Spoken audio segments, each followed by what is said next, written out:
What's up? Doc Mike. Public Health on Call. By Johns Hopkins Bloomberg School of Public Health. Today's topic for September 23, 2020. The pros and cons of using smartphones for COVID-19 contact tracing. Thank you, Johns Hopkins Bloomberg School of Public Health. Welcome to Public Health on Call, a new podcast from the Johns Hopkins Bloomberg School of Public Health. Our focus is the novel coronavirus. I'm Josh Sharfstein, a faculty member at Johns Hopkins and also a former secretary of Maryland's Health Department. Our goal with this podcast is to bring evidence and experts to help you understand today's news about the novel coronavirus and what it means for tomorrow. If you have questions, you can email them to publichealthquestion@jhu.edu.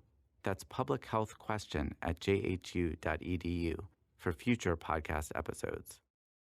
Today, Stephanie Desmond talks to Professor Jeffrey Kahn, a bioethicist at Johns Hopkins who is the lead author of a new report about the use of digital contact tracing using smartphones to help stem the spread of COVID-19.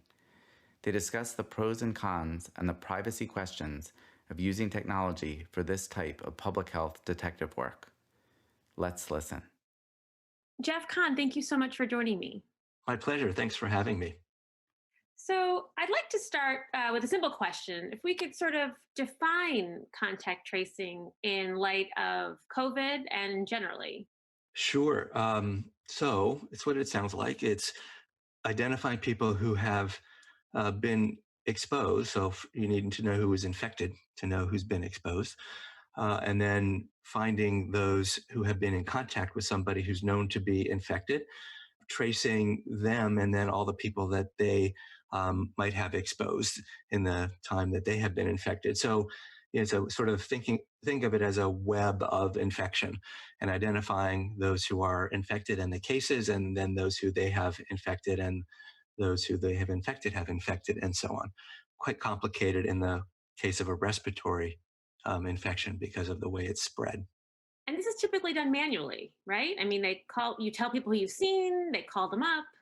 Traditionally, it's done, right, human-powered or manually. Traditional, we have to make up new terms for this because we hadn't had the alternative until now, which is, we're calling digital or technology aided. So you're right. When it was known that there was an infectious disease in a community, you find out who's been infected, and you literally contact tracers would call them up or go to those people's homes or offices and ask them all sorts of questions. Of course, the questions depend on how the particular disease is spread. And so questions about a respiratory illness are different than one that is foodborne or sexually transmitted. So talk to me about making this digital, how it works or how it could work, and what you see as perhaps some of the pros and cons of it. Yeah, and I think it's important to say it the way you just did, which is how it could work, because we are really in uncharted and untried territory here, where we don't know how it will work, because it's really being tried for the first time in other parts of the world, and I think soon will be implemented in parts of this country. But certainly we don't know how it will work yet. So the idea is to take advantage of the fact that we all walk around with devices that are mostly on our body or very close to our bodies, right, in the form of a smartphone, a mobile device that has all sorts of technology in it that will allow us to know who we have been in proximity to. So our phones know when they're in proximity to other phones. And the sort of earliest implementation is something called proximity notification. So it's really not contact tracing. It's a alert that your phone would get that it had been in proximity to another phone of a person who's known to have been infected or exposed to someone who's infected. And it would alert the individual, or it would alert the phone, and the phone would, ping the individual to say you may have been exposed. And then the individual could do something with that information. They could go seek testing. They could inform public health. They could do nothing. It would be up to them. So that's sort of a first stage kind of the way technology would work.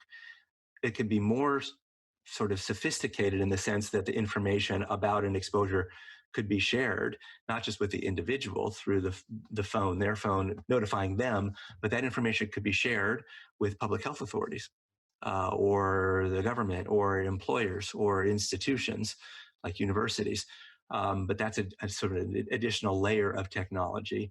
And the discussion now is about sort of what to implement and what to mandate or require or allow people to opt into or require people to opt out of. And so it's a complicated layering of technologies that are digital that would aid, and it's important to say this, aid the traditional human-powered contact tracing efforts, not to replace it. No one thinks, I think that it could replace it. It doesn't make sense to even pose that. I think that if I got a notification, you may have been exposed to COVID on my phone, that would really frighten me. It doesn't give me a lot of context. It doesn't, so I passed somebody in the store, but did I talk to that person? Did I spend time with them? Is there a way to give more information than that? It's a good question. And so the idea of exposure notification is that your phone was within a set distance. 3 feet is the number that's being used, but it could be even as little as 1 foot. Proximity to another phone for a set period of time. So it's both proximity and time of exposure, or being nearby. And then when somebody is known to be infected, the other phones that have been near that phone for an extended period of time are pinged. So all you're getting is information that you may have been exposed. As you said, the technology isn't smart enough, if that's the right way to say it, to know, well, wait a second, maybe I was on the other side of a wall of that phone. Maybe I wasn't actually in proximity in the sense that will matter. As you say, well, was I wearing a mask? Was the other person wearing a mask? What were we doing? Were we in a bar together? That's a different kind of exposure, probably, because we might have been talking in that sense. There's aerosol versus standing in line at a grocery store. Very different. And there's no way that the technology can answer that question. And so it probably would be more than just, you've been exposed, alert, alert. It would be, you may have been exposed. Here's what you should do next, or here's what you can do next, which would be things like seek testing. Your state allows you to make an appointment for testing without symptoms, or your state allows you to go to walk in for testing. It will be different in different places. Or here's the number of a public health authority that will help you, with next steps. So there's all sorts of possible answers to your question, and that will be different in different places as implementation begins. I have a friend in Singapore who, every time she goes into a store, she has to basically register that she was there and give them her ID number. And I'm sure that's linked to her phone. But it seems like Singapore and privacy is not necessarily something we think about together. But in the United States, we're all about our personal privacy. So talk to me about sort of the ethical considerations here. Yeah, that's a really good point. And the places where this has been most fully implemented are places where privacy and other civil liberties, that would be the general category I would use, sort of have a different place in this society than they would here in the United States. So you're right to focus on that. That said, we do care a lot about privacy in our country, but we also, I think, at this point are realizing there are other values at stake than our privacy, which are about getting us out of our sheltering in place. Even as we move from stage 1 to stage 2, we're still very restricted in our movements, getting back to work, sending our children back to school, having universities open and students and faculty and staff back on campuses. All of those are values too that matter. And, especially when people can't work from home, there's a very strong, value in being able to earn an income and feed your family and pay for your rent. So yes, privacy, but privacy is not the only value that matters. And I think it's an unusual time. That doesn't capture it even in the least, really. It's such an unusual time that I think, it's important to sort of step back and say, how do we balance all of the values that matter in the context of helping to work our way through the coming weeks and months until there's a vaccine and we can really, beat this virus. And so, yes, privacy matters, but how much is the really important question, and how to balance the value of privacy against the other really important values. It's a really good point. Another question I was thinking about was sort of the equity issue here. Not everybody has a digital has a smartphone. So, how would this help those folks? Or obviously, it won't work with those folks. How do we cross this digital divide? Yes, it's a good question, and the answers could be everything from let's get everybody smartphones, so that these technologies are available to everybody, but that's not likely, I think, to be implemented. But we could say we need to focus the human-powered contact tracing efforts in the parts of the community that just don't have access to these digital technologies, so that there's equitable access to the benefits of contact tracing and helping to tamp down outbreak, right? So there's a way to say, well, it's all about tamping down outbreak and beating the virus. And so technology will be more available in some parts of a community than others, but we can still make sure that the overall goals of contact tracing are equitably shared across a community by putting more human powered in some areas and maybe less in others where there's more technology to be brought to bear. So I think there are ways to make that less of an issue. And I was also just thinking about how we're not really enamored at the moment of our tech companies, right? There's a lot of feeling that they are not serving our best interests. And now we're about to say, and if we were to go forward with this, now we're about to say, we're going to give you even more data about ourselves. How likely are we going to want to opt into something like this? I guess maybe it has to do with how you frame it when you're pitching this to folks. Yes. So it's a really good point.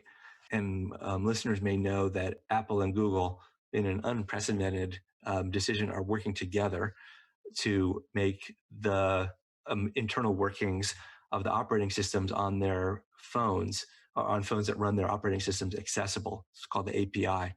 And they have coordinated access to the API of both the OS on Apple and Android, so that apps will work on either kinds of phone in a consistent way. And they have done that with strong limitations in place, which are privacy protecting. So they have really put privacy first. Interestingly, and I do ethics for a living, so I care a lot about privacy and other civil liberties.